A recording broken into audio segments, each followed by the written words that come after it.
So that was a recap of the first drive of the Giants-Panthers games. Very impressive first drive, very efficient, culminating in a very short touchdown pass to Daniel Bellinger. But Daniel Jones, 8 of 9 on that drive. A couple good throws. Waller, 3 catches for 30 yards. And then they got the hell out of there and sat down for the night, which is what you want to see in a preseason game. So we are the 3 Angry Giant fans and the Jet fans. As your host, Scott, Giant Mike, Cardone, and Novak, Jet fan Novak. Guys, would you first impressions of that game?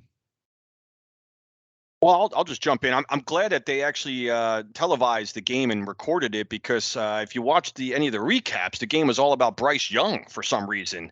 I'm glad that we actually had a recorded video sighting of Daniel Jones, that he actually did play and actually performed and played really well, and for albeit one drive. But Jones. If we're just going to talk about Jones, which I'm going to talk about Jones a lot tonight, guys, so be prepared for that. Again, preseason, we get it, all that. I'm not going to do the overreaction, but the guy looked great, man, and that's exactly what we want to see in his only action of the preseason, right? That's all we're going to see. I don't think anybody's playing against the Jets this Saturday, but Jones looked good. First, good opening drive, solid. Everyone, the first team looked good, and so nothing to be angry about there. I'll just leave it at that and just toss it over to my comrades here. Yeah, I agree. I mean, first drive preseason, take from it what you will, but everything you wanted to see in a preseason game, you saw there. And then to Scott's point, they just shut it down, which is perfect. Jones was flawless, really. I mean, the one incompletion was a heck of a defensive hit to knock the ball away from Waller.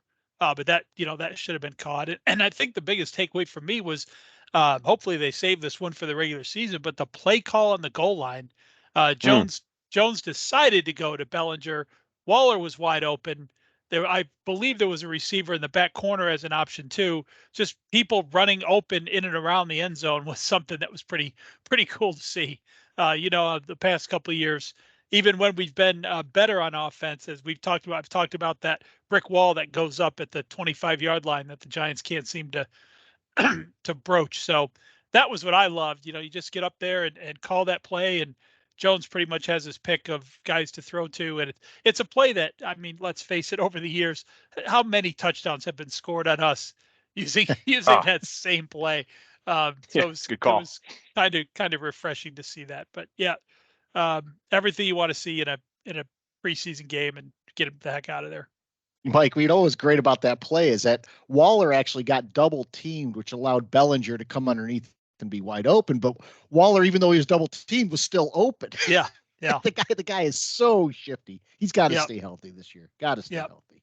Yeah, he made a little wiggle move, and both of his defenders came with him, but he beat them both, and that left Bellinger. Of course, nobody covered Bellinger. So, I hope this is exactly what we're going to see. Bellinger might not be a bad fantasy option because he can play. Now, I had no fear of coming into this year with Daniel Bellinger as our starting tight end. I didn't even have Waller on my radar. So this is a guy who can play. Bellinger will be the fullback version of the touchdown vulture at the goal line, or only in a tight end's uniform, right? Dressed as a tight end, but the touchdown vulture. Yeah, who was the guy in our league, guys? Our old who was the guy who was always calling touchdown vulture? I can't remember. It was one of the guys in our league was always barking about someone stealing touchdowns. I can't remember who it was, but Silly Little Bastards, was it? Maybe, maybe, yeah. So before we get into this any deeper and we start breaking down the Giants game and the Jets preseason, let's give a shout out. So Lloyd Lindsay Young would actually like this one. Hello, Passaic, New Jersey. Passaic, population 70,500, just north of Newark. And it's called the birthplace of television. So in 1931, it broadcast the first transmission into a home. And the first television network started the Dumont Television Network. So it's also the home of Mitch Albom from the Sports Reporters and funny man Joe Piscopo, who had some great Saturday Night Live skits. Did you say Dumont? Did a great impression of Frank Sinatra. Right on. He did. We've had a run of jersey locations. I mean, Right. Is that the Cardone Novak influence here or what? Maybe. Right on. Might be. What was the name of the town, Scott? Passaic. Passaic. I thought I heard you feel slip like- in Dumont. Yeah, you were Dumont. chopping up a little bit there. Did you say Dumont Television Network? Yeah, Dumont Television Network was the name of the. Well, I had my fake ID back in Ramapo College days was a guy by the name of David L. Wing, and he lived in Dumont, New Jersey. Funny story about that. I'm not going to share it right now. Maybe I'll save that one for the middle of the season at some point. Yeah, but, that sounds like it's well worth. There's some meat on that bone. Cardone. Yeah, there's definitely a lot of good. meat on that one. That's a good one. I'll save that for the middle of the season when we're really rolling. But yeah, Dumont, New Jersey. So I lived in Dumont for about 2 years and was getting in bars all over the place up in Bergen County. So thank you, David L. Wing, wherever you are listening right now. That's a fake name if I've ever heard it. David Wing. It was a real name. I'll give you the story, but it's sounds like a it's real. name. Yeah. Wing. The Mitch McLovin. album. I don't It wasn't know quite what it was McLovin. about Mitch album. I hated that guy. I don't know. He was a bore. Oh my God. He would Yeah. be on the sports reporters. Yeah. And he's like one of those guys who just came off like he thought he was the smartest guy in the room. And what he was saying was just like nonsense. And he's always had some bleeding heart crap. It's the guy you don't want to get caught to talking at a party, right? Yeah, he would be the buzzkill. The big buzzkill bore. Yeah. Yeah. You'd be doing the Elaine and Jerry, like tapping your head when they got caught at the party. On the remember the sign? Yeah. Like as soon as you get caught in a conversation, and finally Jerry makes his way over, and Elaine's like, "What are you doing? I'm knocking myself senseless over here." Trying to. Yeah. That'd be Mitch Albom. Yeah. I think it would. Knock myself unconscious, pat myself on the head, waiting for one of you jabronis to come over. Get me out of here. Fucking a Mitch Albom. So we did talk a bit about the first drive against the Panthers and the game as a whole. I mean, we'll talk about some of the nuances and the funny things part about it, but we had the nice tight touchdown to Bellinger right off the bat. Jalen Hyatt showed off what we hope to see more of this year, where he just goes and shakes and bakes a safety and basically beats him to the corner and is waiting for the ball to get there. He scored a touchdown and Bellinger scored a touchdown, to Mike's reference before, that we've seen against us how many times in the last 5 years. And now we, at least in a preseason game, are scoring those type of touchdowns, which is good. Yeah. Quick comment on that. The touchdown to Hyde. If you guys remember, I was poo-pooing Hyatt the play before. Cause if you remember, Tyrod Taylor hit him on that deep, out route, right? And Hyatt right in his hands and dropped it, and he went back to him. It was the next play, I believe, is when he caught the long touchdown. Yep. But for a moment, I was like just banging on Hyatt. I'm like, oh yeah, having a great training camp, and here you go, dropping game action, and he's dropping the ball. God damn it, Hyatt, And the next play, I'm like, oh Hyatt, yay, yay, look at that Hyatt run, yeah. That's the kind of thing. Cardone and I are forever watching the game. Like, look at this guy standing all alone in the end zone, waiting like it's a punt return for the ball to come to him. Right. When does that happen for the Giants? Right. Yeah. No, Mike's favorite one is, tiptoeing, the tight end tiptoeing backwards. Tiptoeing backwards, waiting for the ball. Yeah. Hands popped. I still haven't seen that one in a Giant game before. Maybe we'll get one of those this year. Well, Novak and the Jets saw how bad the Panthers were the week before. The Panthers are not a good team, and there's not a whole lot you could take out of this preseason win. I mean, what I took out of it was that the first team dominated, got the hell back to the bench, and basically, we got out of that relatively injury-free. What I did see is that, later in the game, 7th rounder Jordan Riley looked really good at defensive tackle. Bobby Okerke, first quarter, 7 tackles in a preseason game. Yeah. And, maybe a bottom of the roster guy to watch to make this roster, Javarius Owens. He played very well. I'll say this, next week we'll know the roster by the time we come on the air, because I think cut down day is Tuesday, and next Tuesday will be the largest single day of cuts in NFL history, because they've condensed everything to this week rather than before they used to trickle it down over 4 weeks, 3 weeks, and so forth. This is the one and only cut, is it not? It is. right? Well, There's no layer. I mean, you have seen some cuts, but you don't have to get down to a mandated limit until then. Yeah. Like the actual, like where they're mandating the roster limit, if you will. Yeah, where it's layered. So a lot of guys will be picking up on the waiver wire probably next middle of next week. What around do the they call league. that guy? The Turk? Do teams have to have extra Turks now because they have so many cuts? Yeah. A whole army of Turks. I'd love to see him do it like the way American Idol used to do or whatever. Maybe not American Idol. Yeah, I think it was American Idol. They put the players in like 3 different rooms, and like someone goes into like one room and goes, "You guys are all safe." That'd be awesome. Bring your playbook. They bring it in. You're gonna need it because you're on the team. Yeah. they go into the other room and they do the not the fake out, but they're like you guys are fantastic. We love you so much. You're the best guys we've ever seen, but we're going in a different direction. Oh. They soften the blow. They probably welcome that. They at least be with other people that just gotten cut. It'd probably be better for them, right? They might have misery loves company. Yeah. They might have to do some condensing of, All right, everyone, look under your chair. If there's an A under your chair, you made the team. they don't do it how they did in Major League, the Indians, where you open up the locker and the little pink index card is hanging there, and Serrano was up there with like doing voodoo and shit with like the snake and doing whatever. The Novak, the Jets had the Bucks in the second game. That had to have been one painful game to watch. What was it, 13-7? I think was the final 13-6, I think, believe it or not. It was brutal to watch, but I will say that I find myself I actually enjoyed it for one reason. I watch the game differently, I realize, right? I don't give a shit what the play is. Don't really care if they were positive yardage. I'm watching guys that are borderline roster guys, right? To see what they have. And I'm zeroed in on probably what Mike does every game, watching the offensive line, right? I am zeroed in on our tackle who's trying to be a first teamer.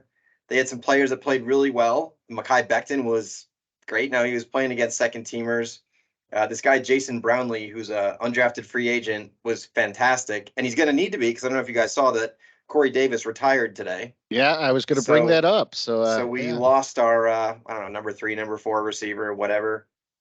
And then, a couple guys like Ashton Davis, who was a guy that's on the cut line, played really well. And Scott Novak was the official of the game. All right. Good old Scott Novak. Anytime he's on there, I get a bunch of texts, because if it's ever on TV and people are going, "Hey, are you busy tonight?" That type of thing, knowing that I'm at the game. But no, it was kind of fun. And Zach Wilson played really well. So the score didn't show, but I didn't really care. You can tell that he's maybe a little bit of a different player, which I like. Yeah. A lot of pressure off of him. That's got to. I think it's a good thing. I really do. Yeah, it's got to be. Not that this matters much, guys, but what's the overall NFL average score of a preseason game? I wouldn't mind knowing. Yeah, what could it be? I mean, is it what's the average? It's bad. It's just bad. Awful. Yeah. You turn on a game and you'll see like a score of 10-3, and you're like, oh, this must have just started. 4 minutes left in the game. Yeah.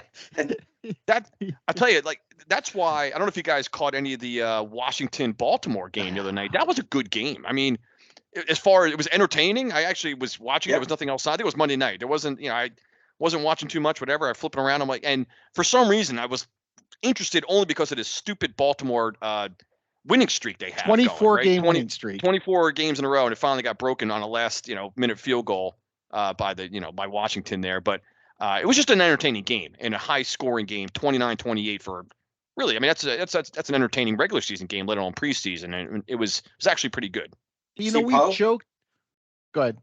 Did you see Poe? Yeah.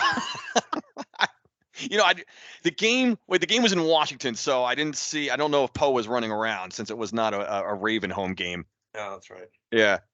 I don't know. What is we got to get Poe's health status update. I will say this about that game. We joked constantly about the Redskins being paper champions, off-season champions. And did they not celebrate that win like they just won the Super Bowl? Well, this is a preseason game. You've ended a team's streak of meaningless games winning, and you're acting like you just won the fucking Super Bowl.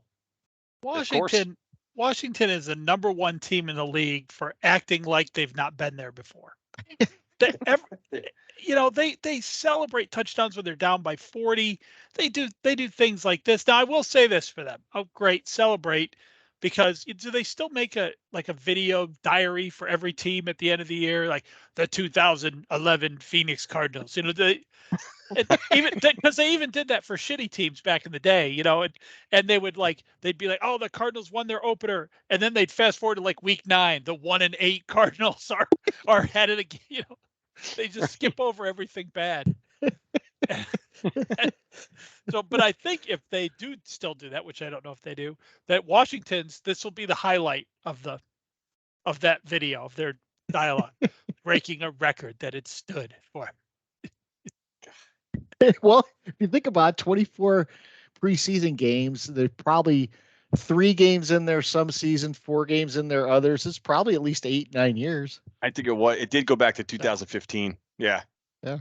Pretty wild. I mean, really, if you think about it, that's an incredible statistic. Preseason. I mean, come on.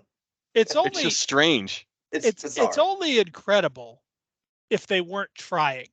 Right. If they were trying, it's pretty easy to do. You can just leave your starters in a little bit longer. Yeah.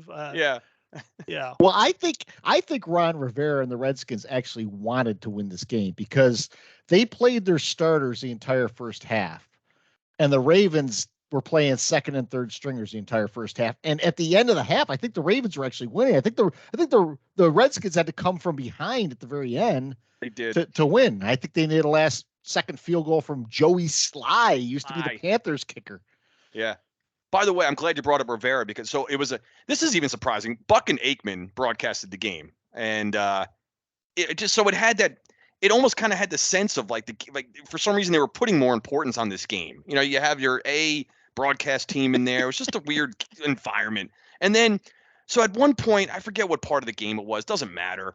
But the Redskins had a 4th and 2, let's say, somewhere near not even in the red zone. They're either on the 25, and fucking, I don't know if one of them trot out the riverboat. Like, oh, you're not going to be called riverboat if you don't go for it here on 4th down, albeit a preseason game. I'm like, they're throwing out the riverboat reference nickname in preseason. Stop it. And there's Riverboat over there looking like, not saying anything into his, headset. Of course, the guy never says a word. Everyone else is running the game. The guy's just a figurehead up there. Riverboat, preseason. That's amazing. I know how much our show loves the Riverboat call. Oh. Riverboat Ron, rolling the dice, going for it. What balls in the second quarter of a preseason game with his backup quarterback. Nerves of steel. Who used to go for it a lot on 4th down in preseason games? Joe Judge. How many did he have? 4? Well, he had 2 years of them, so maybe 7. I think the Giants one year did go like undefeated. That's the same guy who did 2 quarterback sneaks inside his own 10-yard line in a regular season game. That asshole. Is that the Joe Judge you're talking about? That's the Joe Judge. That's him. Joe Judge. Yeah. That had to have been your low point. Oh my God, that's the low point. Sneaks, right? Oh, it had to have been.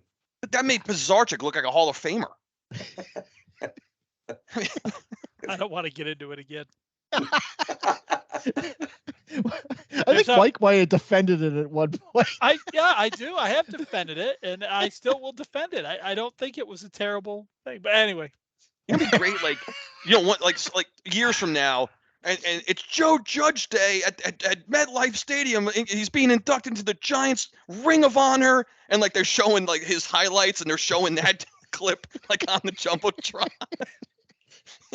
as they're introducing Judge's name with the banner off of the mezzanine facade there, and Judge's name appears. Ring of Honor, Joe Judge. He'll be hung right next to Ray Hanley. I forgot you guys did have the miracle at the Meadowlands. I had the butt fumble, so I guess that's kind of like the most famous plays. I love how.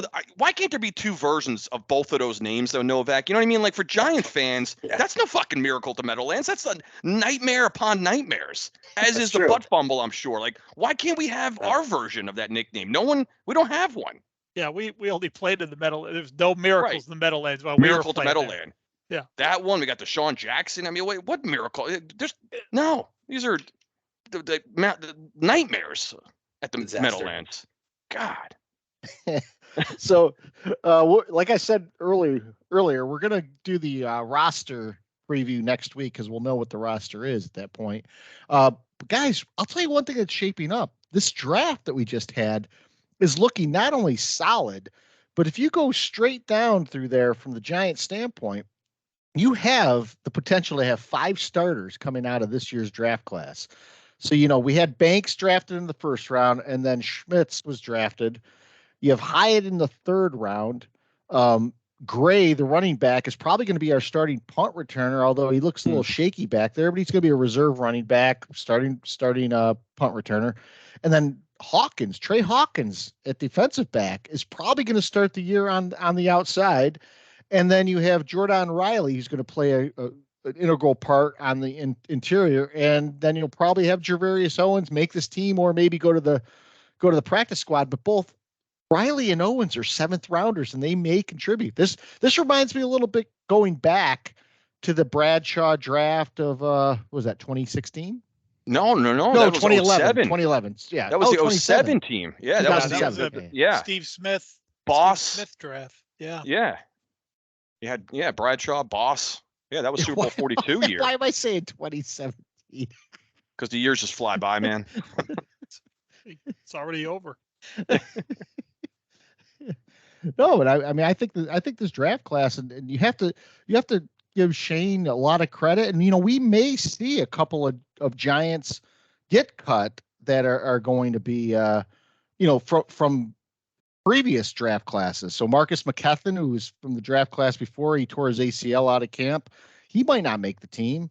And I'll tell you what, I think Gary Brightwell might get cut as well. He's hung in there. Gary Brightwell's hung in there a couple of years. I'll tell you about this draft. The Giants had something happen in this draft that not many, the same people who make the mock drafts kind of gave the Giants like a C+ to a B- in this draft. So they make mock drafts. And as Scott has pointed out many times, and I think it's an excellent point, and I think this is a pretty big deal.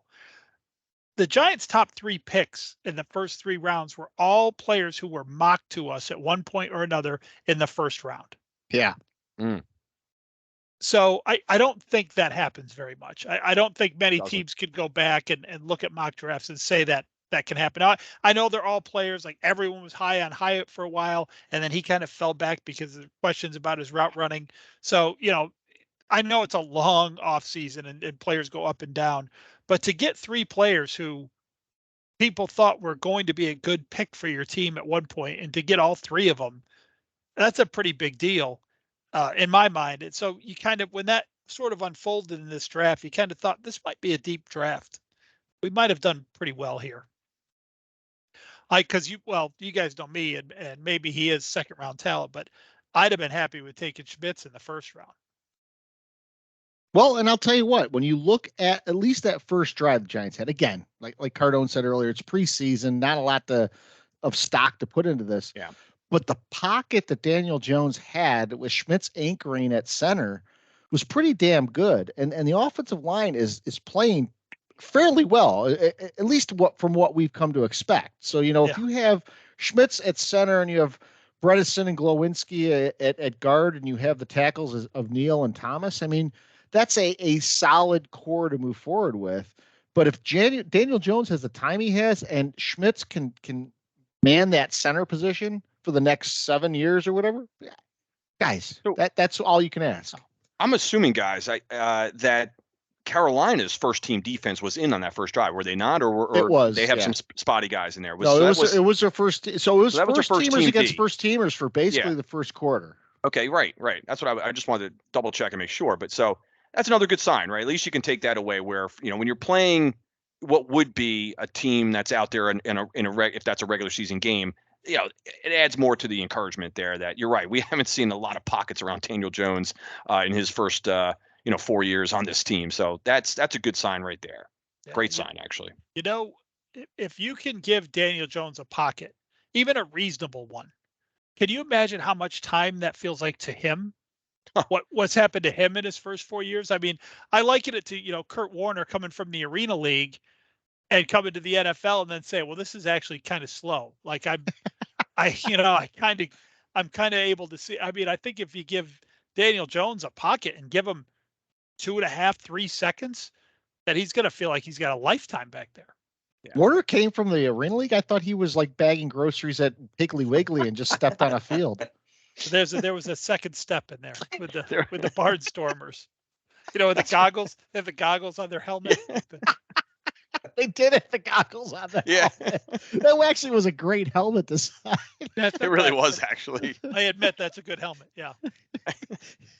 So coming up, the last preseason game, it is the proverbial Snoopy Bowl between the Giants and the Jets. And it's going to be historic. And I don't know if this is because of Hard Knocks. Maybe Novak can give us some insight on this. But the Dick, Aaron Rodgers, is going to play in his first preseason game since like 2016, 2018, something like that. Mm-hmm. I think he understands the magnitude of the Snoopy Bowl. Yeah, he doesn't. It's very important. I know he comes in. I mean, this is big. It's going to set the tone for the whole year. The Snoopy Bowl means everything. Yeah. But the funny thing is about the Dick. Did you hear what he said about this? No. So listen to the two issues with this statement. This is going to drive you out of your mind. So he was being interviewed about playing, and he said, "Yeah, Saleh came up to me, and I could tell he was nervous to ask me to play because he was afraid I didn't want to." What? That's what he said. Now, like nonchalantly, like no big deal. He's saying this in an interview, and I'm going, there's two problems here. A, why is the coach nervous to talk to his player? And right. B, why are you might not want to play? The Dick, man, he never fails to let. No, I know. Like, he lives up to his name every week.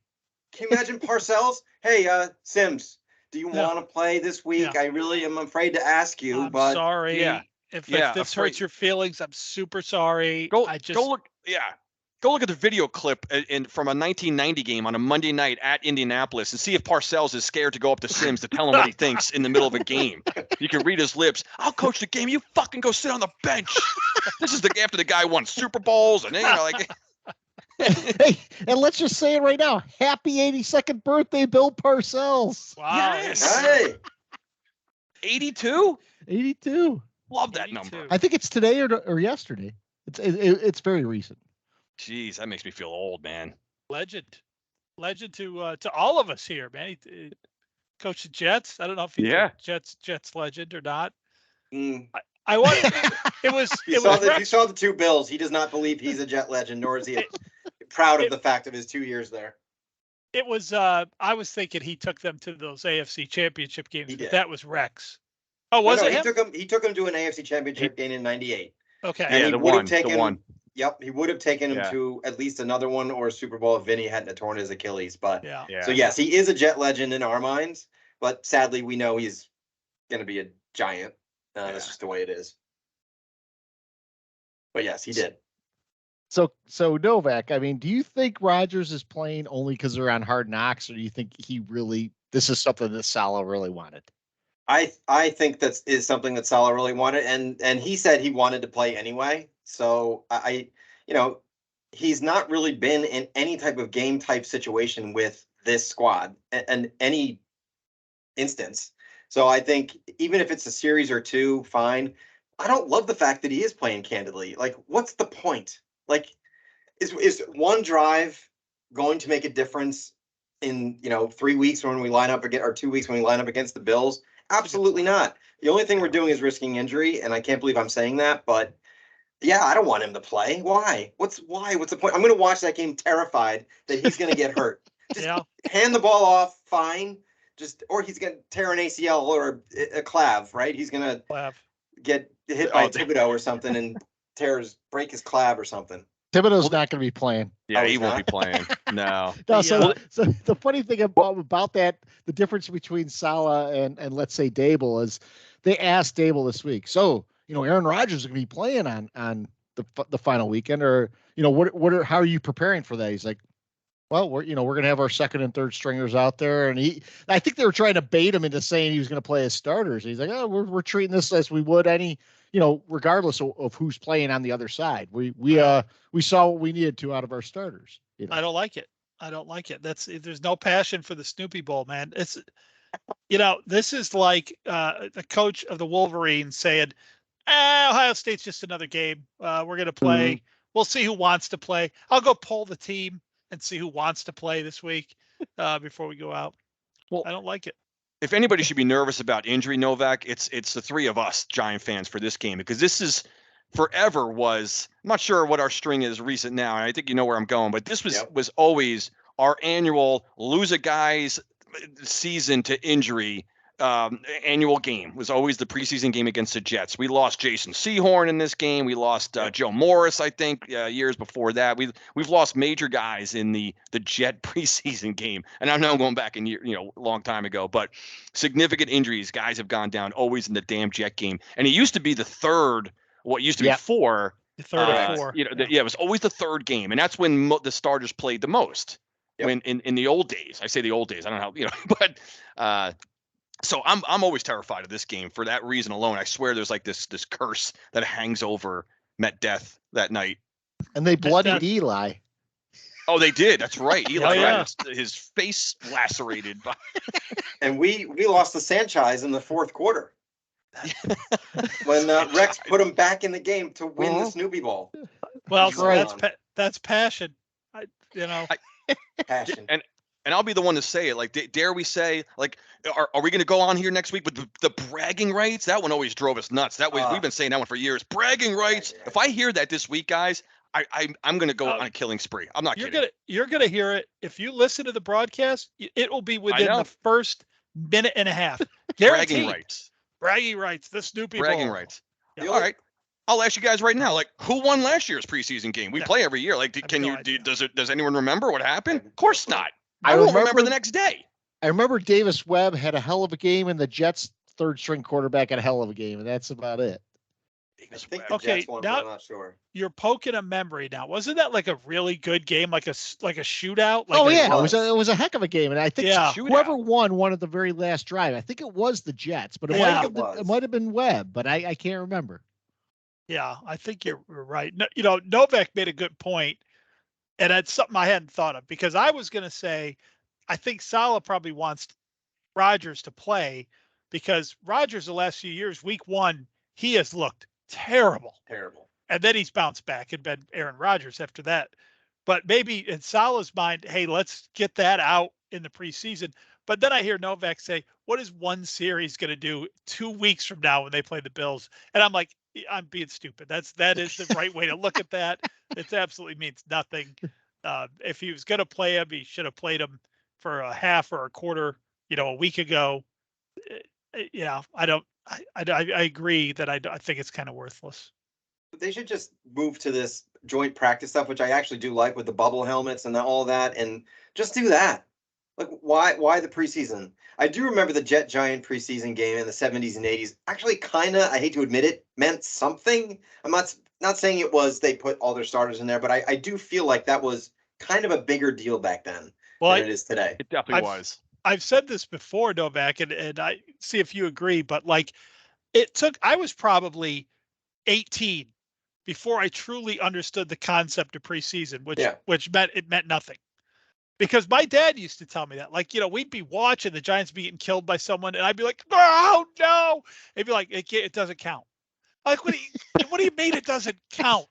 Who would play a game that doesn't count? Like, I couldn't get into my head. So, yeah, the preseason games used to be a huge deal to me. What? You couldn't get it in your head? Were you wearing one of those bubble helmets while you were watching the game, Mike? Yeah, bubble boy. Well, I mean, all right, it's not a pet peeve of mine, but I was very angry during the game listening to this schmuck. Steve Smith covering the Panthers is just one of the worst announcers out there. But here's the thing. the Panthers were, if the Giants starters and the Panthers starters played that entire game, the Giants might have won 42-0 for all we know. It's midway through the fourth quarter, and the Panthers cut it to like a 3-point deficit. And Steve Smith is like, whoa, wait on, folks, we have a game. Look at the resiliency of the Panthers here. And he started talking about how, this is growth. We didn't see this last week against the Jets, but against the Giants, look at this resiliency. And I'm thinking, you have third stringers against fourth stringers that are putting a ball in the end zone to make a game artificially close. And you're sitting there acting like this is actually something we should be, promoting. I saw the Panthers were on like the 45 or something, and fourth quarter, maybe, I don't remember, if third, fourth, I don't remember. It didn't really matter. And they were punting, and he goes, "This is the Panthers practicing situational football." I'm like, what? It's 4th and 3 on the 45-yard line in the preseason. Run a fucking play to get a first down. What, situational football? Shut up. Situational football. That's He was awesome. he was all cranked up because Eric Gray, who scored a nice touchdown, a 9-yard run, stretched his body across the goal line. I think it was 1st and goal. I'm looking at I remembered the play. So this made it 21-3 Giants. And Steve Smith, as he's watching the replay, because they review all scoring plays, and Gray clearly got in. There was no, you couldn't, and Steve Smith's like, oh, he's down. You see his knee? He's down. Steve Smith was acting like it was a fucking playoff game. Like, he's down. You see him? No, his knee is down. Oh, and then they call after further review, the play stands. Like, Steve Smith is like, come on, dude. Like, stop being such a homer during a preseason game. And then, all right. It would have been second and a blade of grass, from Less if than one. Right. You guys are dancing all over my pet peeve here, so I'm not gonna. You have no one's. I don't think anyone's stepped on it yet, but you guys are just really playing in the arena where it lives. There's always room. So non-NFL news, I just have to throw this in here because we all rail actually on the NFL announcers, and I'm not a big fan of NBA announcers, but the one sport I think we can all unite on that has good announcers is the NHL, and the NHL lost an all-time great in Rick Jennerette, who was the voice of the Buffalo Sabres for years. He passed away. I think he was age 82 or so. And, I think about all the people in the NFL outside of Summerall and Madden, and I really don't like any of them. And yet the NHL, I can name 6-7 guys that I like. These guys are iconic guys calling games. And Jennerette was one of those. Just some of the calls he had, like when he would talk about, just, he used to say when Miroslav Shatan, who spelled his name Satan, would say, the devil made him do it. The devil made him do it. He just would go on about stuff. It just classic calls. Yeah, and NHL announcers historically have been awesome. I don't know if you ever noticed this, and this just isn't the announcers of the NHL, but one of the things I love about the NHL is how they give everyone a nickname that just is like if your name is Cardone, they'd be like Doney. They just get everyone. Always with that Canadian accent, right? Yeah. Here comes Novi. They love Scotty Nove down. They just start like. I just love that whole thing because these guys have 10-letter Russian names. They're just like Cap instead of Capistrami or whatever. They're like Cappy. Capistrami. Yeah. You're right, dude. It's true. They're the best, and that's the hardest of any sport to call live, I would think. Just because of the speed of the action, just the deflection of pucks, that's like to me, I would think is the hardest to. I actually when I try to when I'm watching an NHL game, I just lock in and listen to the broadcast. I'm like, man, these guys are amazing. They don't miss a beat. These guys, it's amazing. It's probably because they don't have any downtime to act like an idiot, right? I mean, it's constant, constant action. These other guys between plays in football or baseball, they make these dumbass statements that you're just like, come on, dude, really?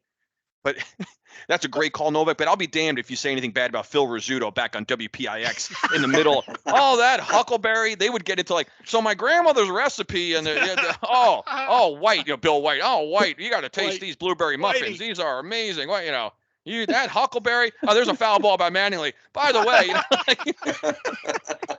or better yet, there's a 2-run home run by Mattingly. But anyway, let me get back to my muffins here. My favorite Rizzuto memories were always when the WPIX camera would like pan up to show a ball like it's going a moonshot, and Rizzuto would be like, "That ball is," and then be like caught by Jerry Remy, who was a second baseman. Can't accord. Yeah, any pop up. Oh, that's got to be gone. Yeah, and Ripken settles under it, and the side is retired.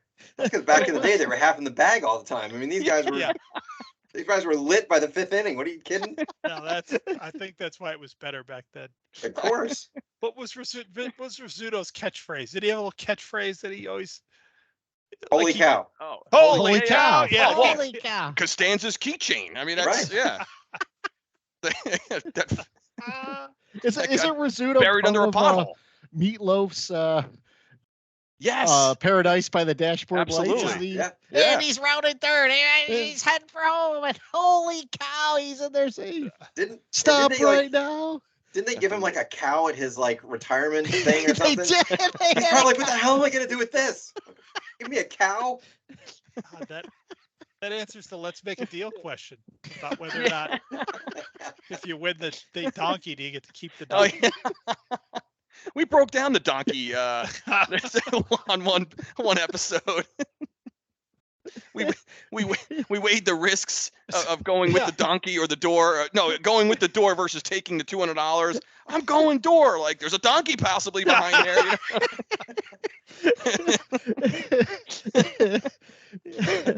Well, I think Novak hit it on the head with hockey, though. The play-by-play guys are so busy calling the play, and they do such a great job in calling the play that you don't hear from the color guys all that much, which makes the broadcast that much better because you don't listen to the morons. You just have the guy calling the action. Definitely onto something. Also, when it's 3-0 at the end of the first period, they don't go, and the Giants take a field goal in the first period. So you never hear them do anything like that. No, you don't. That makes them automatically better. Absolutely better. Absolutely.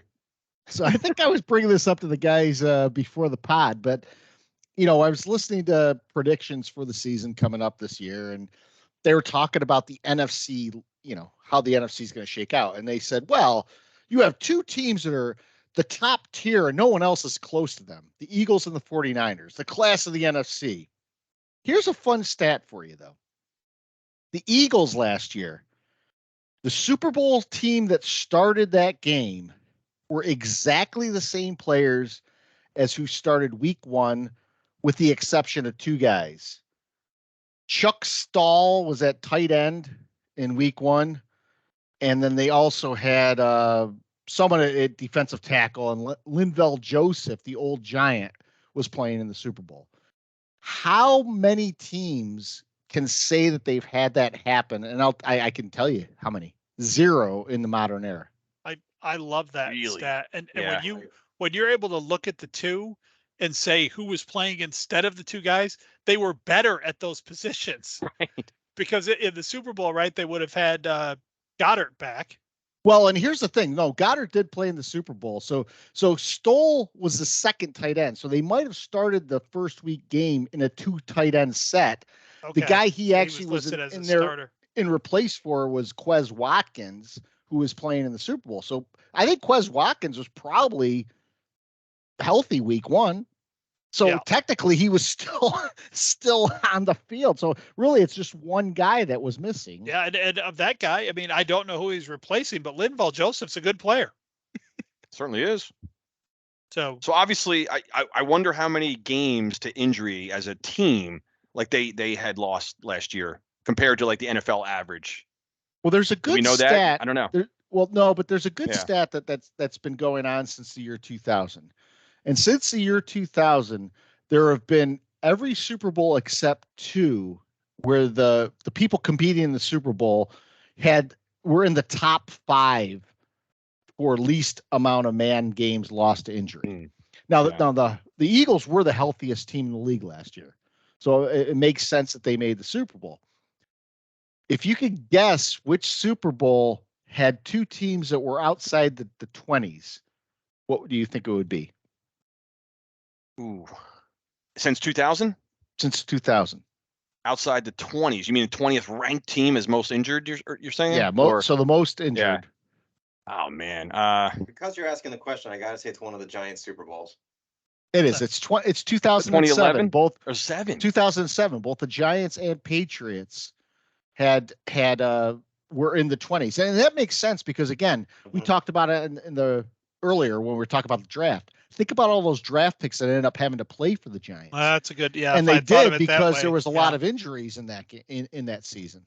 Yeah. But wait, though, Scott, that's the 18-0 season for the Patriots, and they had injuries. That's how much, and that's why Bill Belichick or Tom Brady, in a combination of the two, overcame all of those deficits. Even in the 2011 Super Bowl, the Giants were actually pretty banged up, and the Patriots were healthy that season. But if you think about, you go from 2000 to what is it now, 2023, and if you think about it, there's only been like one Super Bowl where neither of the top two teams were in the top 5 in terms of health.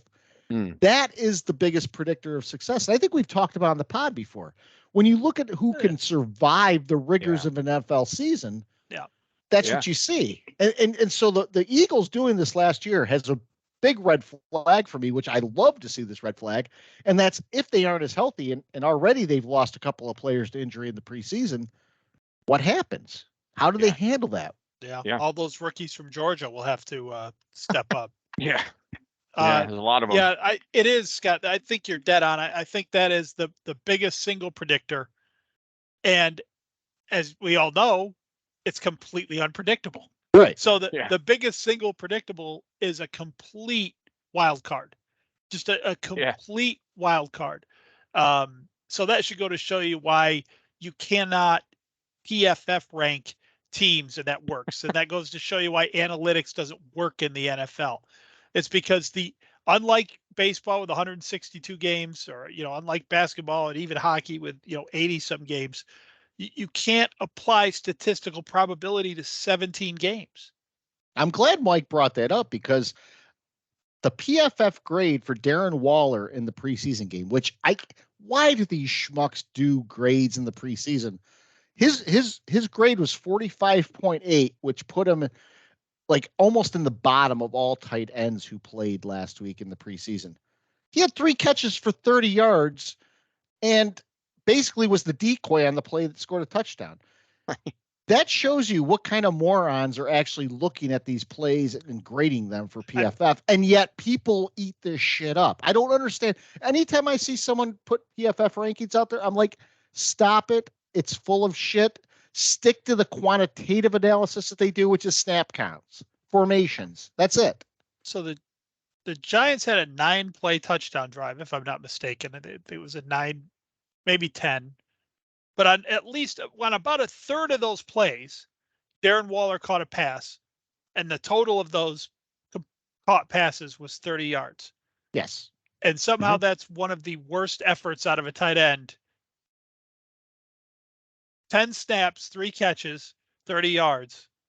There is a game back, and Novak will love this. What did the Panthers tight end do, by the way, during the same game? No idea. But Novak will like this. There was a game a couple of years ago where Rodgers had like 3 touchdowns, no interceptions, 325 yards, and the Packers won by like 2 touchdowns. He was rated second lowest out of all quarterbacks from the PFF grade. What? Now, any grade that gives a guy who wins a game, no interceptions, multiple touchdowns, actually scores points for your team, and gets a grade like that, then the person watching that game has no fucking clue what they're looking at. And that's why I'll couch this. I hate when people call it analytics, because it's not analytics. It's what some schmuck is calling, his interpretation of a play. That's not analytics. That's a grading system that has nothing to do with data. And it gets lumped in with that whole analytics crowd. That's what the analytics guys should be screaming at PFF, going, "Stop this shit! Stop doing it." It would be a bad name. Yeah. I mean, the biggest single thing. I mean, if the scale is from 0 to 100, which I don't know if it is, but if just for argument's sake, say it is, if you win the game as a quarterback and you played the whole game, you should start at 60. You can't be lower than 60 if your team won. Yeah. I mean, you touch the ball on every play and your team won. So 60. What else did you do? Yeah. That's like to steal one of my favorite, Bruce Coslett. Is it right? Bruce Coslett? Bruce Coslett. Yeah. When he was coach. Coaching the Jets. I don't remember anything about the game. I think they beat a bad Bengal team all those years ago. And I just remember him saying, I'm not going to apologize for losing. Or for winning. I'm sorry. Yeah. I'm not going to apologize for winning. Like he was getting hammered with some questions. Jets won the game. He's like, that's a perfect response. I'm not going to apologize for winning the game. Yeah, I actually do remember that line. That you're right. That's the only thing he really ever said, or was any. Yeah. He took him to the playoffs. The only thing I remember from his tenure there, but kind of like Hisman's point there, sort of like I'm not going to apologize for you win the game, like you're at a 60. You passed. You're better than average. You're better than half. Half the quarterbacks lost this week. That's right. Jeez, you pulled out a Bruce Coslett. Jeez. Love it. Yeah. That is a great line, though. There were some Jets coaches there. Remember the guy who wore the trucker hat? Wasn't that Joe Walton? Walt Michaels? Walt Michaels. Joe Walton and Walt Michaels both wore trucker hats. Actually, I think it was Joe Walton that Joe Walton was the one that used to get caught on the sideline picking his nose all the time. I remember that guy was digging for gold all the time, and he would just get caught every single week. I remember when I was young, growing up, maybe like even when I first started watching football, my dad hated Joe Walton. I did too. So my dad is like, he is definitely a Yankee fan, but he will cheer for the Mets. And he's definitely a Giants fan, but he'll cheer for the Giants. He's a New York fan. He likes the New York teams. But so he hated Joe Walton. Oh my God. He used to be a tight end for the Giants, I believe. I think Joe Walton was. He was a tight end in the league. I don't know if he was for the Giants. I think that's where his deep-seated hatred of Joe Walton started. So are you talking about like the white mesh hat, like that kind of baseball hat? Hat? It was like it would sit on his head like this. Yes, perfect. Yeah, right. Right, like Fred McGriff had that hat when he did that training thing. You ever see that? He wore the hat like this, like sitting perched on his head like this. Exactly. Perched on his head. No, what about didn't Kotite coach the Jets? Kotite. Guys that bring them all out. Bruce Coslett, Joe Walton, Rich Kotite, Adam Gase. Rich Kotite. Come on, bring them all. But didn't Kotite have a 4-25 stretch or something like that? The four of us could do that. There's no question. I know I could go on a sideline and win 4 out of like 29 games in this league. I'm almost certain I could do that. He's been listed as one of the worst coaches in NFL history. And it's so funny. That's when I had season tickets. And so we would go to the games, and the only thing he did that we thought was hilarious, he would line up the players in number order for the Star Spangled Banner. So like 1 to 99 would be lined up in number order. Like that was some like come on, dude. That's the same year that Leon Hess, the motivational speech, went into the locker room and he said, "Now don't go out there and play like a bunch of horses' asses." Yeah. So for photographic evidence of Novak's perfect impression, by the way, I'm going to share my screen for a second and just show you guys this. This is going to be great stuff. Oh no! There he is. I can see it. I think that'll show up on the recording too. Yeah. So by the way, that Jets awesome. Hat looks like something you get when you buy a carton of Salem's at the 7-Eleven. That's bigger than Peyton Manning's forehead. So it was like that styrofoam hat that you get in Little League in the 70s, like Lincroft Little League Cardone. Yeah, absolutely. Right. Which it always bothered me, Novak, that we just had the L, right? You know what I mean? Like, it was great if you were in the Larks, Leopards, Lions chain, which I think you might have been. Yeah, right? You were in the yellow chain. Yeah. So the L was kind of cool because it matched. But I was on the Hawks, Beavers, Wildcats, and we had a stupid L on our hat. I'm like, what? I thought you were on the Hawks. I am. This is, I guess, Lincroft. You know, like every team had an L on their hat. It's just stupid. So stupid. So Novak, what was the progression from Parcells to Rex Ryan? What were the coaches that were there in between that? So we had Al Groh. Al Groh. I forgot about Al Groh. For 1 year or 2 years. It wasn't a long time. Then we had Mangenius was in there. Oh, Mangenius. man. Right. Eric Mangini. Mangenius. Now, I might be forgetting someone. Then, of course, Herm Edwards was in Play to there. win the game. Yeah. You play to win the game. Yeah. Mangenius. Rex was in there. Crazy Eyes Gase. I know I'm forgetting someone right now. No, that's good though. I had forgotten completely about Mangini. So and he actually had a decent tenure there. I mean, he wasn't terrible. That assortment of coaches, you have an entire fucking like salad bar of all the time. Like each guy is like a as you're going down a little salad bar. Like each guy, you're adding by the end of the line, you have this just whole gigantic mixed salad of stuff in there. Awful. I mean, although Herm was better than people give him credit for. They made the playoffs like a few times at least. That's true. Under Herm. So yeah, Herm had a ball. Yeah, no question. I liked Herm actually, so I had no problem with him. I hated Mangenius because he tried to be Belichick, right? Wouldn't answer questions, and that doesn't go well when you suck.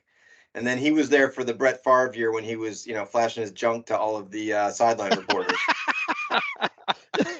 So yeah, you did. Yeah. You did really well, Novak. We just forgot Todd Bowles. That was the only one. That's right. Bowles, right. The only one we didn't mention. I knew. And then going back, I forgot about this little gem in here. Let's see. So there's more.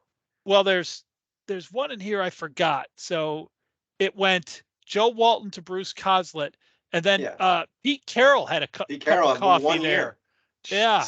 Yeah. He was the coach during the fake spike game in '94. Yeah. That's when I had season tickets.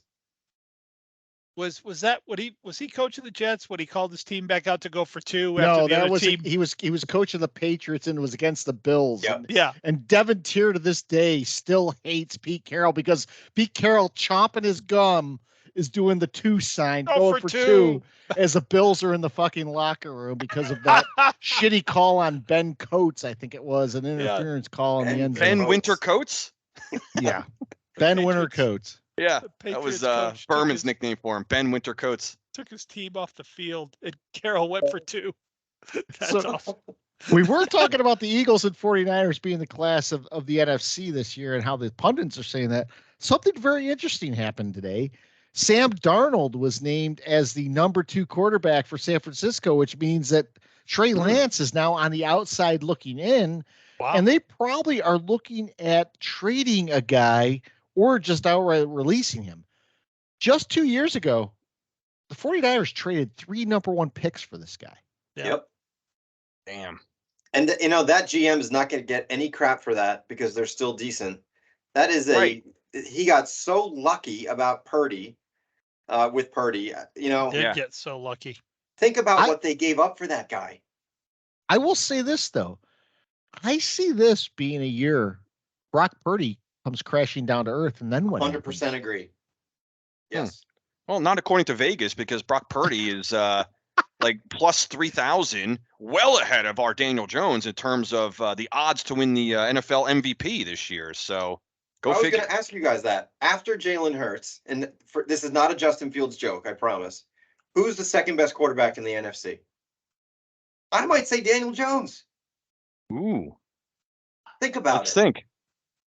I mean, Kirk Cousins is in there. Here's one of those things. No, I'm just throwing names out. I mean, I like Cousins. I'll tell you another guy that I've always thought has done well. Jared Goff. He doesn't get a lot of credit, and I think the Lions are having a good year this year. But I have to say, I think this is Daniel Jones coming out parade. I think last year we saw a glimpse of. I think this year he's going to be even better. But that's a good call. And there's certain guys that are going to have a shine go off them. I think Kyler Murray's shine is worn off. Oh, he's done. Yeah. Holy His windows already seem like it closed. I'm not banging on Jones here, but the quarterbacks in the NFC suck. Oh, my God.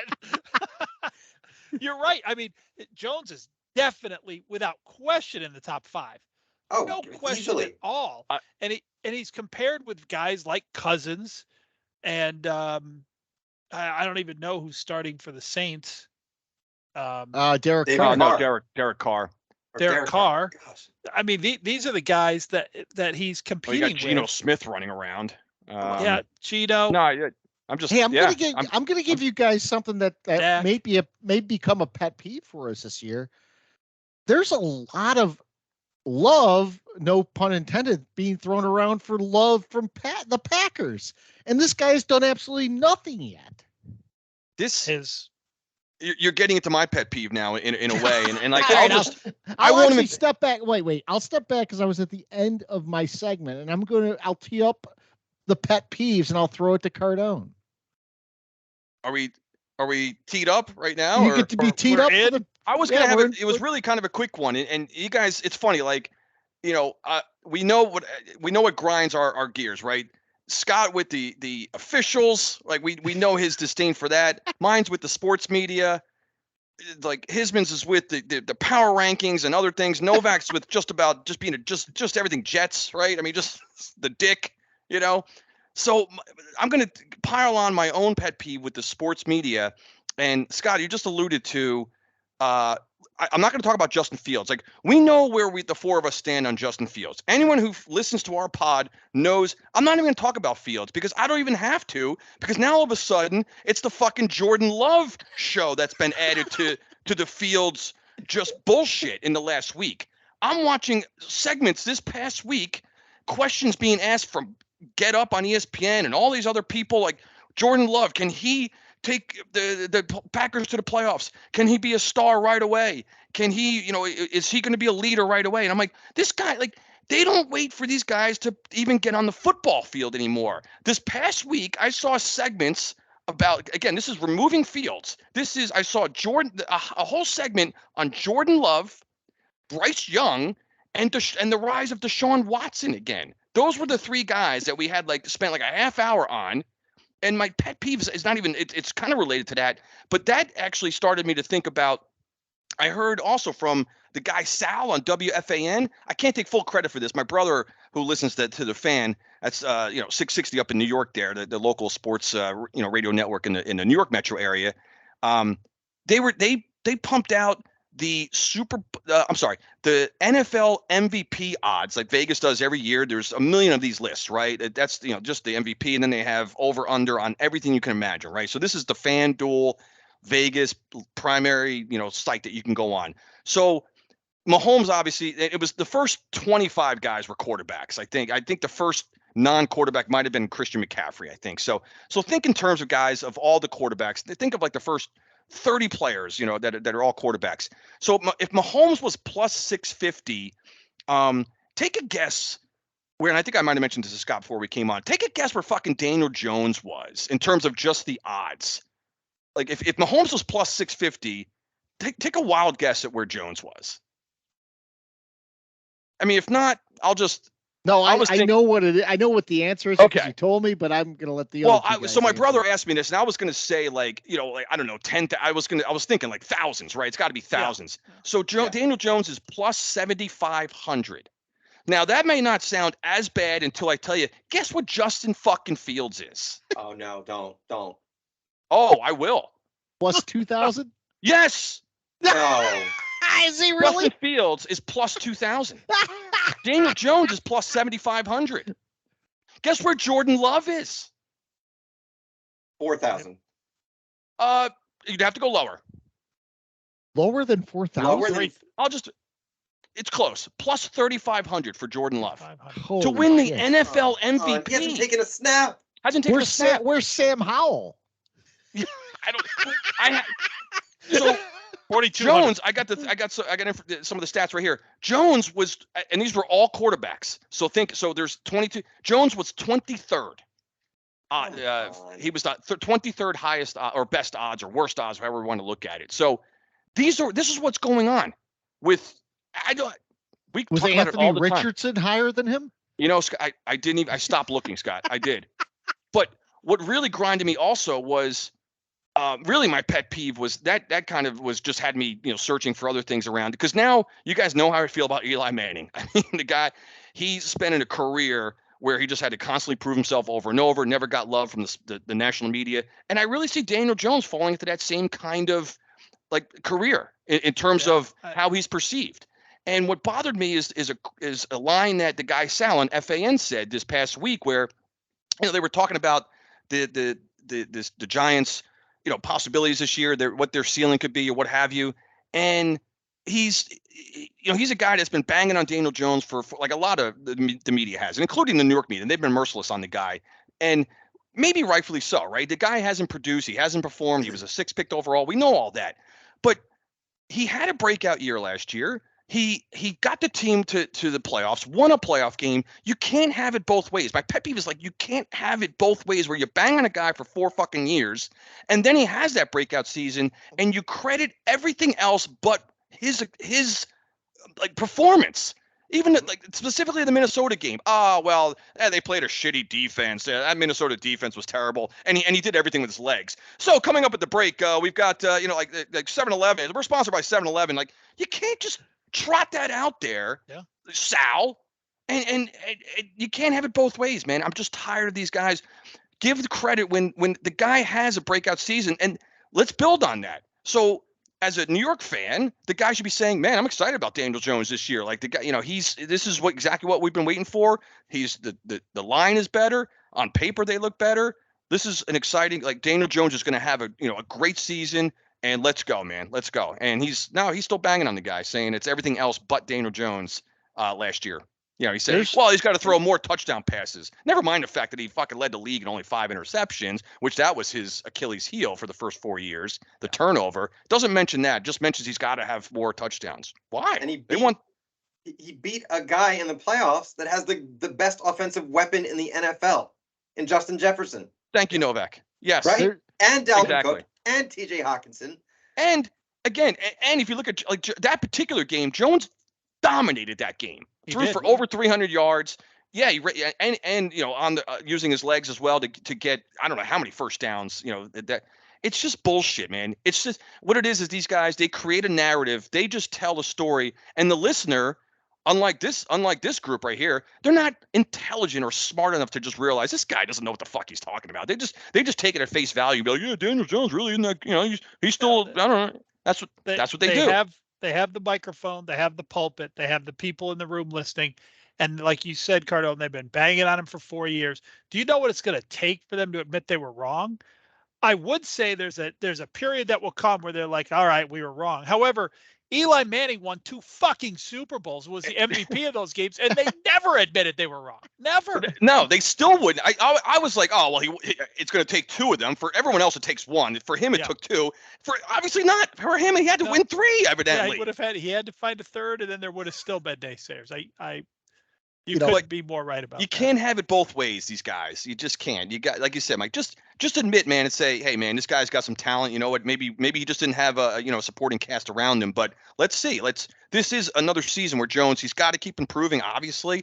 But let's talk about, they won a wild card game last year. How about at a minimum say, can they get back to the division round? Can they God forbid, take a step above that and make it a championship game? Why not? Well, Novak just said the NFC, the quarterbacks in this conference are not stellar. Giants have a chance to do some damage this year. They do. And we're talking about Jordan Love. Jones appears to be the only quarterback in the NFL who gets detracted on because he runs the football. Yeah. I mean, I was just going to say that, Mike. That is awesome. He's the only one. I mean, if we said, well, Justin Fields, if he doesn't run, he sucks. But he runs. Well, he adds a running. What a dynamic football player. Yeah. Mike Greenberg, who's been doing this forever, has talked Jordan Love. He's just going to be a terrific football player.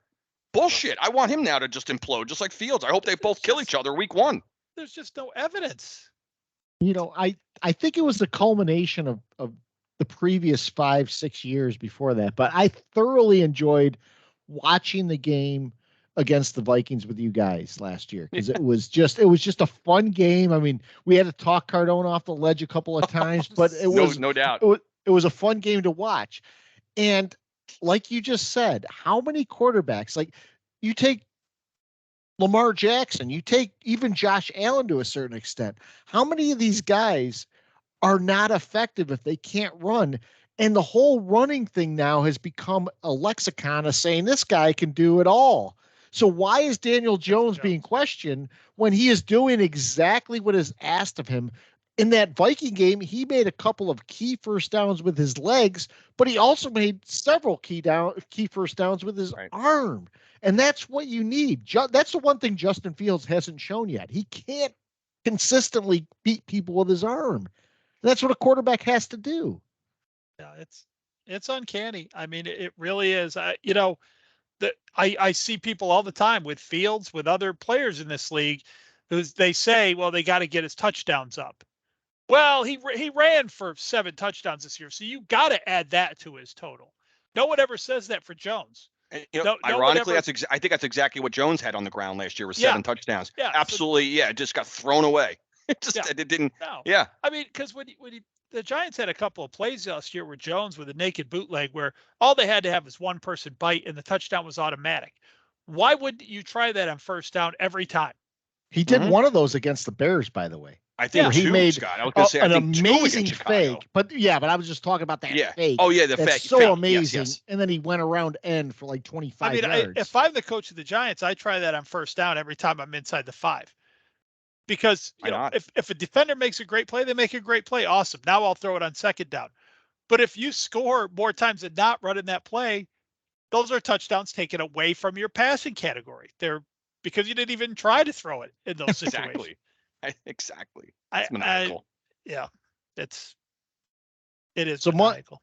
So, Mike, you were talking about us dancing on your pet peeve earlier, so I'm going to have you go second. Yeah, my pet peeve, I'm sure, is something that I have talked about before, but I don't think I've ever made it a actual pet peeve. But we have got to get these ex-players who can't be professionals out of announcing.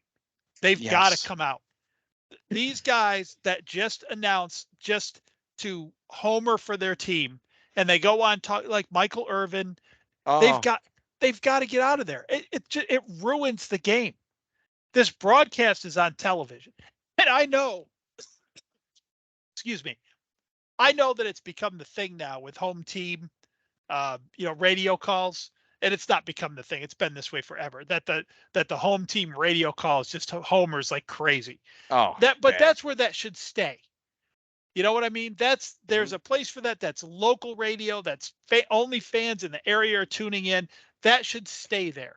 But when these guys get on a broadcast that is broadcast more than just outside their city, you can't have Steve Smith calling a Panther game. You can't have Michael Irvin talking about the Cowboys. It brings nothing to anybody. It's nothing. You might as well pick a fan off the street, go get a fan and bring him in to talk about. Michael Irvin talks about football like he forgot how to play it. I mean, he says some of the most mind-numbing things that I've heard other players actually debunk in the past. And he acts like he learns more from football from listening to other talking heads than from his time spent playing the game. You know what I mean? Like they've got to. This has got to end. It's the most unprofessional thing. It's a waste of time on the studio shows. It's a waste of time. Who wants to watch Michael Irvin? There was one Mike who I don't know. He's interviewing like Tony Romo or something. There's nobody who cares about that. There's nobody. Well, I think day one when those guys make that transition, the biggest faux pas is like, don't refer to us as we. Don't refer to the Cowboys as we. You don't play for the team anymore. And Irvin spent his entire fucking post career from the NFL Network and that still saying we this, we them boys, we. You don't play for the fucking team anymore, dude. Stop it. No, it's brutal, and it's if I would say if you're gonna do that, then you have to have 32 guys on your network, each one representing a team. Exactly. I mean, the Dallas Cowboys, and I've focus this down on Michael Irvin now. I didn't mean for it to be that. There's plenty of them out there. But, the Dallas Cowboys get a personal dude on ESPN to sit there and cheerlead for their team all Sunday morning. What the hell is that? It's awesome. And then they wonder, how the Cowboys seem to be overranked. Well, as I've pointed out many times before, the media ranks them. The fans don't rank anybody. So when you ask if someone's overrated, you should be asking yourself that, A. And B, how could they not be? They have like a paid, it's like a politician getting free airtime. Right. And if the wins and losses don't matter, which apparently they don't, because we're just going to put people in power rankings anyway, then why not have a hype machine? It'll probably be in our lifetime where the power rankings will be like a tiebreaker to make the playoffs. Oh, these two teams are tied at the end of the year. What's their power ranking to break the tie? I can see that. Every team will need a hype man. That's awesome. Good. That's great. Irvin. Oh, yeah. He's, I mean, insufferable all the way going back to his Miami days. And he's, they carried that on forever. They tried Emmett first. Remember Emmett? Poor Emmett. Oh, of course. Really like having a kung fu battle with the English language. Well, we realized Emmett could dance more than he could be an analyst. He said that the rookie players haven't earned their rice in patches. Instead of saying it's a rite of passage. Hey, listen, I mean, and we're not home. I mean, do you remember they tried out Lawrence Taylor? Remember back in the day? Oh my God, how bad was Taylor? The guy, I mean, I think he was doing coke at halftime or something. I don't know. That guy was horrific. The Jets had tried to do preseason games too, like in the 80s and 90s, and you could tell he was bombed. Yeah. I mean, he was just awful. I will tell you this. I after listening to the Panthers and some of the other local crews, having Bob Papa and Carl Banks do Giant games to me is quite good. I like Bob Papa as an announcer, and Carl Banks to me is a pretty balanced color guy. Even though he's a former player, he seems to be more removed as being a former player than some of these guys that are recent. They sound like professionals, Yeah, right. Objective. If you're ever traveling and you find Redskin radio and a game is on, it's literally like someone put a microphone in the room with me and Scott and Cardone in there, and that's how they're calling the game. Right. Every flag. This is ridiculous. What is happening? It's like there's zero professionalism. Now, you listen to Papa and Banks, and they'll say, I don't like that call so much, but they're not. They kind of keep it level. They also actually complain about the Giants every now and then. They'll be like, "This guy is not giving optimal effort and stuff." Banks can be pretty brutal on someone who's having a rough day. Novak, your pet peeves? Yeah, so I'm gonna use one that we talk about a lot, and it has to do with this weekend. Because guys, what do we have this weekend? The Snoopy Bowl. We've got the Snoopy Bowl, right? Is this, by the way, still the Snoopy Bowl, or has that gone away? But the Snoopy Bowl, and I know I'm the oddball in this podcast, but I am a uniter. I'm a uniter, and my pet peeve is going to unite Giants fans and Jets fans. So I ask a question of you. What rank do you think the Giants are of net worth in the NFL? What number? According to Sportico, what number do you think they are? Oh, they're up there. Yeah, I was going to say maybe even third. Yeah, Sportico had them at 2, and I saw another ranking. They were 4. Fine, okay. Yeah. At $7.1 billion they're worth, right? And the Jets, what do you think they are? 12. They're at 6. At 6.1, and another one there at 7. It's 5.8. So not bad. I was going to say a little lower. Yeah. But it's New York. Do you think the Bengals are 32 at $4 million, right? So they're the least worth organization. The Bengals are higher, they're the least. They're lower than people like the Texans. The Jacksonville was 31 and the Bengals were 32. I was going to say Jacksonville. Duval. Yeah. You could scrape up $4 million and buy the Bengals? Yeah. That's what I saw. I think we can get that together with a loan. And well, so my point is, my pet peeve, if you add the Jets and the Giants together, we're $13.2 billion. The fuck do we play in MetLife Stadium? Can I ask you? Right on. Especially when you see SoFi. It is an absolute embarrassment that these two top 5, maybe 6 worth organizations in the biggest media market in the country have to play in what is no better looking than Riverfront Stadium or Three Rivers. Yeah. Guys, I see that stadium, and it, even from the roadway, because you'll see it as you're going to the Newark airport or you're coming down 95. You look at that and it looks like an iron cage. It's like awful. How it's the gross. Fuck is a professional team that we root for in there? At Not least just the one, old two. Giants, at Two. least the old Giants Stadium, even though the Jets played in Giant Stadium, Yeah, I at know. least the old Giant Stadium had a little bit of character to it with the the circular corners Yeah. in the four corners that you'd go up. You know, I mean, just Yeah, Yeah, it's a fantastic point. That stadium is a monstrosity. It's an eyesore. It's and gross. it's new. And how does Yeah. it get approved? That was my thing. How does it get approved?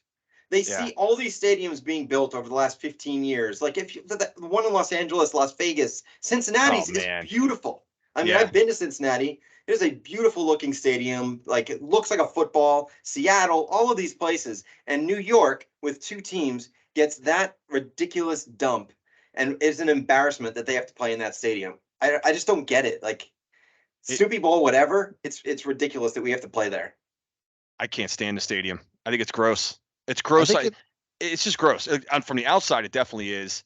And it's something to do with the Meadowlands, like something about the Meadowlands, like that just vast parking lot. It's just an eyesore, man. Like the whole complex is just gross. There's nothing around it. It's just gray. Yeah. There's no color to it. It's nothing. I love how they encourage you not to park on site. Well, how the fuck else are you gonna get to the stadium? Right. Surrounded. It's like a desert. You're in a swamp. They talk about Bank of America Stadium being like, which is one of the older ones now. The one here in Charlotte where the Panthers play. I still think that's a nicer stadium than MetLife. Absolutely. There's no doubt it's nicer. No doubt. Much nicer.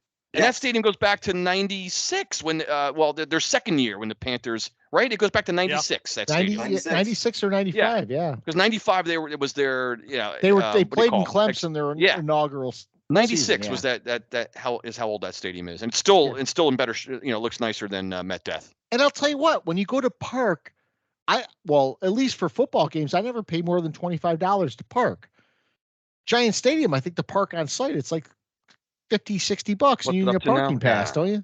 Yeah. Oh, you gotta purchase it with your season tickets. Yeah. I mean, the Rams and Chargers share a stadium, right? That thing is unbelievable. Oh, it's so fun. State of the art. ESPN has their headquarters there now or something. They just continually broadcast out of that building. No, so true, Novak. It's so bad, man. Biggest media market, biggest city in the country, and we have this gross stadium. The Panther Stadium, does that still have natural grass? They switched it to turf now. It was turf. I think it switched last year. They actually switched back to natural grass for the soccer tournament, and then took it out and put back in the turf. Yeah, because that stadium, like the first few years it was up, or maybe the first decade it was up, I always thought that stadium felt so cozy. It just felt like football. It felt enclosed. When the Panthers are good, it can actually get loud from time to time. And that turf that they had in that stadium, it looked like you could drop out of a helicopter and you would bounce if you hit the ground. That grass looks so perfect. Perfect. Like something like Augusta. Now, pristine. It's one thing they did do to MetLife this year is they've replaced the turf. So it's a new type of synthetic turf, but it's still artificial turf. Yeah. I was just reading an article about that earlier today about the new turf and they already said that it feels better. The guys have already said that it's more forgiving or whatever. Because I guess the problem before was the other synthetic turf was just a little too sticky. All I know is that cleats and things like that. The Giants have had like injury, like their injuries the last few years have been in the lower 20s, like 27, 28. Yeah. But the Jets have been relatively healthy. The Jets were in the top 10 in health a couple of years ago. Yeah, it helped a lot. All right, so my pet peeve actually ties into the discussion about Carolina a little bit, and that's just the coverage of preseason locally and more or less for the casual fan, I should just say. So, I'm watching the news the night before the Giants play the Panthers, and they're like, well, the Panthers are getting ready to take on the 0-1 Giants, who have also lost their first preseason game. And I'm thinking, what kind of context is that at all? So then we're going through the game and they're showing the highlights of the game. And they're like, the Giants come out and they take an early 7-0 lead. But look, in the third quarter, the Panthers are roaring back and keep pounding against the Giants. And at the end of the game, the Giants narrowly win. And I'm thinking, it's preseason. Why are we treating this like it's an actual highlight of an NFL game. It's not. And then I thought about the tie-ins here. Like we just got done with the Women's World Cup, and there was a lot of shade thrown on people who didn't watch the Women's World Cup. Well, the Women's World Cup was held in Australia and New Zealand, where the time difference is like 12, 14 hours difference here. So games are being played at 4 a.m, 5 a.m. Guys, I'm a Yankee fan. I'm a Ranger fan. I'm a Knicks fan. I'm a Giants fan. I have only stayed up in the wee hours to watch a Giants game, and that's the only team I've ever done it for. I'm not doing it for a women's soccer game. I'm not even doing it for a men's soccer game. And people want to say, well, this is all about, you're biased against women if you're not doing this. I'll tell you what, I am biased against sports that aren't very entertaining to me. I'm biased against losing. They lose immediately. Like maybe if they had won 2 games, we'd have got fired up. We barely had a chance to know what was going on. What happened? They lost. They were out of the tournament before they even knew what was going on. But even if you wanted to watch the games, you had to get up at like 5 a.m. to do it. But the thing I'm sort of honing in on here is that we hear after these kind of events, or we hear after like an Olympics. Well, we gotta get behind women's sports. I am a sports junkie, but I want to be compelled to watch these games. I am not going to watch Boise State play Utah State in football in college. I am not going to watch a Class A game on TV in baseball, just like I'm not going to watch women's sports for the WNBA, the NWSL, or any of those leagues. And it's not that I'm biased against women. I am just wanting to watch good sports that I am attached to. And for me to be attached, it has to be a college, it has to be a pro team, or something that I can relate to. And for me, I don't have enough to go around to watch flag football, women's soccer, softball. It's not a sex bias. It's more of a fact that I could be straight up. I'm a sports snob. I want to watch good sports, and that's it. Yeah, that's awesome, Scott. I mean, that's spot on. Totally agree. You shouldn't be shamed for not.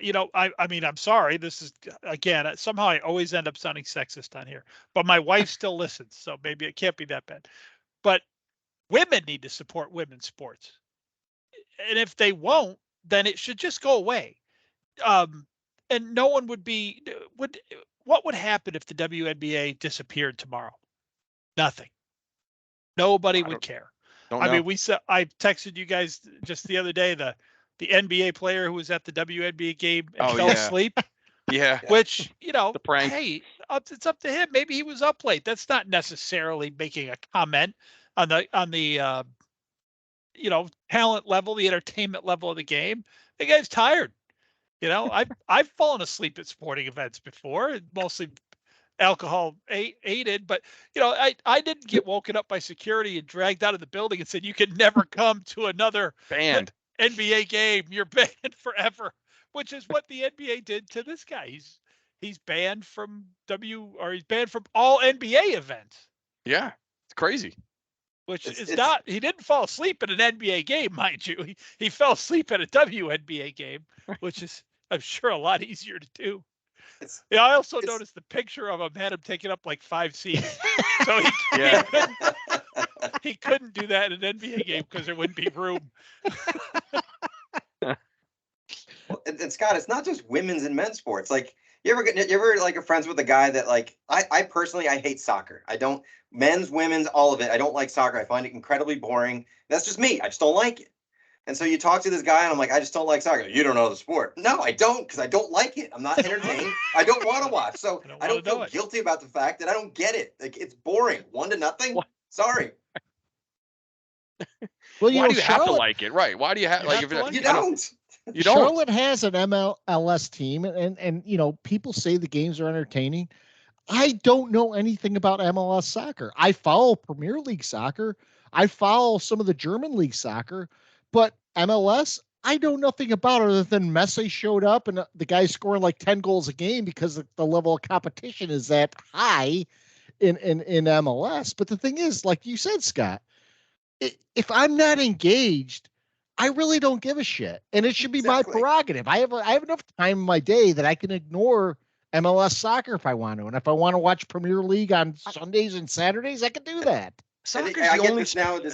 It's not even the watching the sports. You ever get these people like, you don't play pickleball? No, I don't. I have no interest in learning the game either.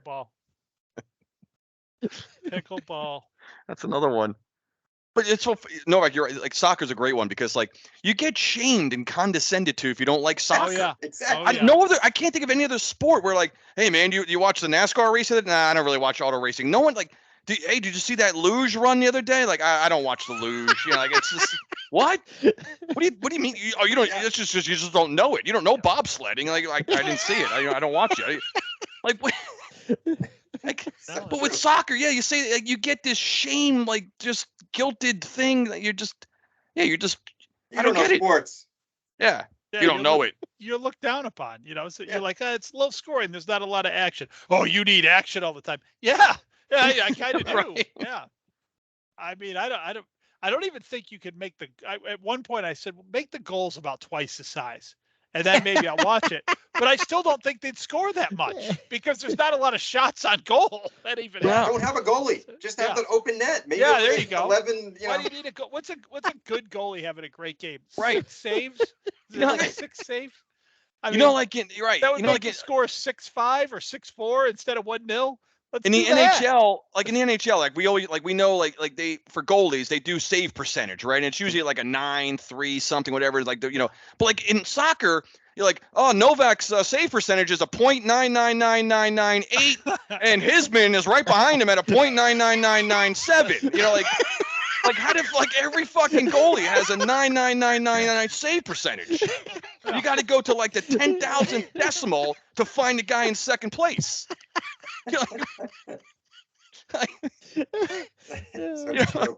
And Novak's having a tremendous season this year. He has 11 saves. We're 3 months into the season. Novak has 11 saves all year. It's so. You guys got anything else tonight? No, I'm just ready to lock them up on Saturday for the Snoopy Bowl, fellas. Let's go. Yeah, we got the Snoopy Bowl. If the Giants win, I'm giving it to Novak next week. Bragging rights, baby. Yeah. We will break down the rosters, and we will not be talking about bragging rights for the Snoopy Bowl. If we do it, we'll be tongue in cheek.